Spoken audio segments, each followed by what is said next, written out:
I created a design in Canva using AI, and I'm going to be printing it to place it inside of my dining room. So first I designed it in Canva, not gonna show all of that, but I am going to print from Publisher. So once I open Publisher up, I go to page size, make sure that it's the correct size that I need. I'm going to print this image 11 by 17. And so I'm just making sure that, dragging it to the proportions that I need it to be. And I just thought this was super cute. Um, and if you guys haven't played around with AI art yet, do so. It is awesome. When you go to print, guys, you see how it says tiled. Make sure that you are checking the settings for your prints. Make sure that the quality is high, that you're changing the paper settings as well so that you get a quality print when you go to print. So I'm going to be using the Canon TS9 series, which is this white printer right here. This is the Canon's craft printer. It does take cartridges, but the image turned out really cute. So this is the frame that I purchased from Goodwill. It was $9.99. I purchased two of them. I just thought it was super cute. And we are going to take the image that is inside of it out, and I probably should have used the X-Acto knife, but I was in my dining room, so I grabbed some kitchen scissors. Anyways, just trace along the sides of it and then peel the paper back. This particular frame has a piece of cardboard in it, so I had to bend the staples back. If you have a staple gun, you can take the staples out. Me, on the other hand, I'm just going to bend them up because I'm going to use the same staples that are in here. So right now what I'm doing is just trying to bend the staples up some so that I can take the image and the cardboard out because we're going to reuse the cardboard as well. If anybody else likes thrift shopping, drop in the comments and let me know. I love to go through Goodwill and see what I can find.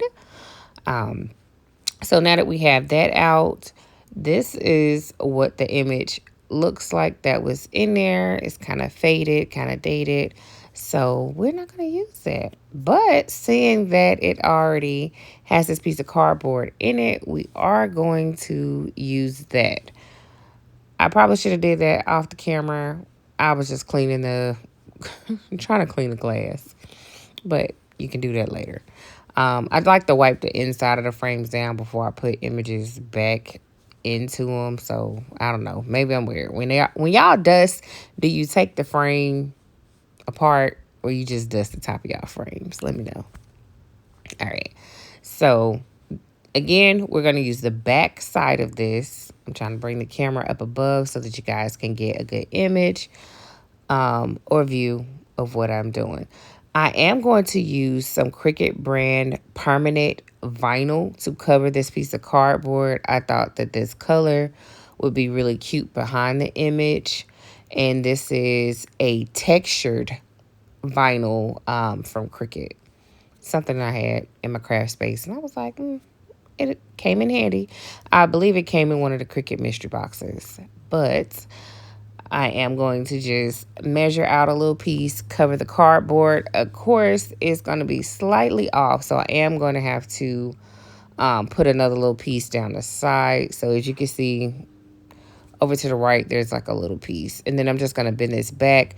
Most Cricut vinyls do have a grid on the back of them for your permanent and your removable.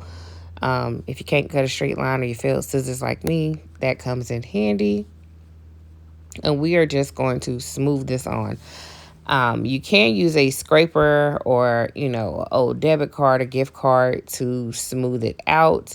Like I said, I'm not in my craft space making this right now, and I just refuse to stop to go outside. So I had to lift this up a couple times to get the placement right.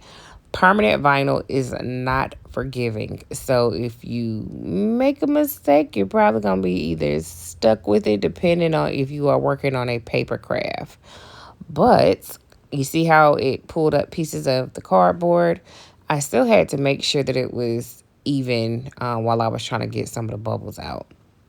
So I just flipped it and put it a little bit closer. I am short, so my arms are short as well. But do you guys see how beautiful this texture is that's on this vinyl? I was just like, this is super cute. Now, of course, when I got it in the mystery box, I was like, now what am I going to use this on? Because it wasn't a basic color.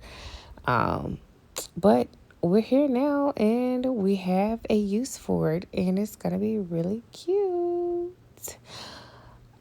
And I'm just trying to measure off a little piece to cover the side up. I am going to use my Xyron tape runner to place this image onto the vinyl. You can use Mod Podge, or you can use a hot glue gun. Me personally, if you need to reposition it, I would go with some double-sided tape just in case you stick it down and it's not directly in the center and you want to move it, you can move it. And so once we get our two little pieces down, we can place our image on there.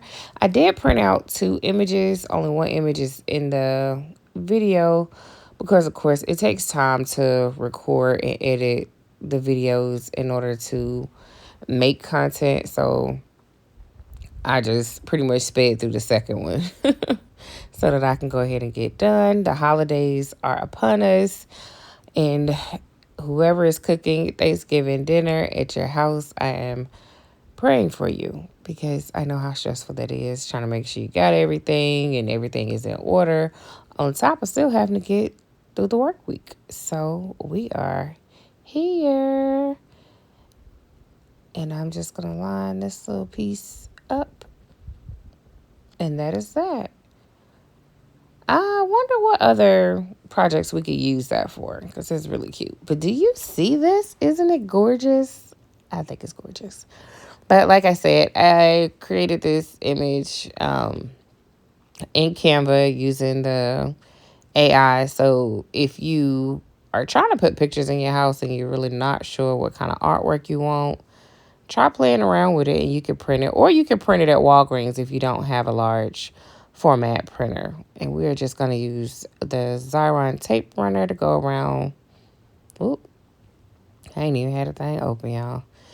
Run around the edges, and then I don't know why I like to do a little crisscross in the middle.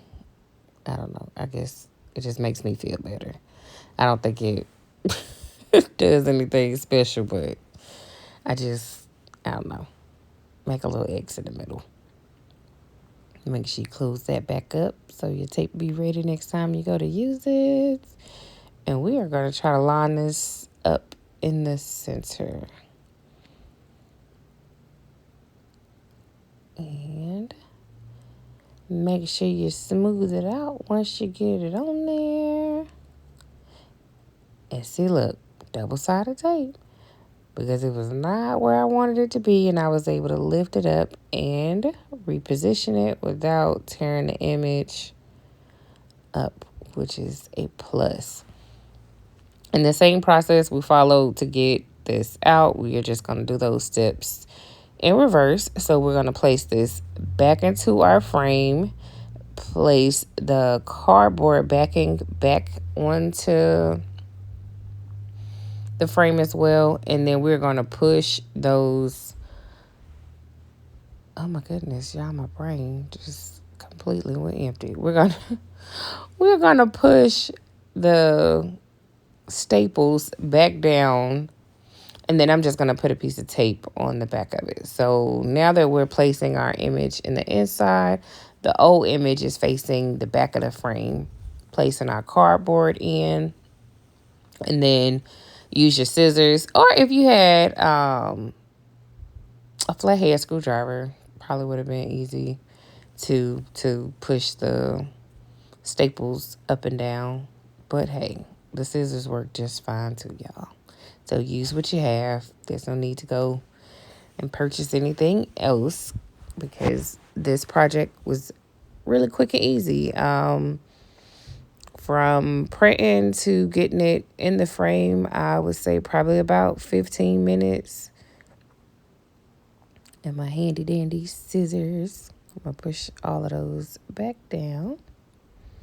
And then that piece of paper that we didn't rip completely off, I'm going to lay it back over the back and just use just some regular tape to tape it back down before we get ready to place our photo on the wall.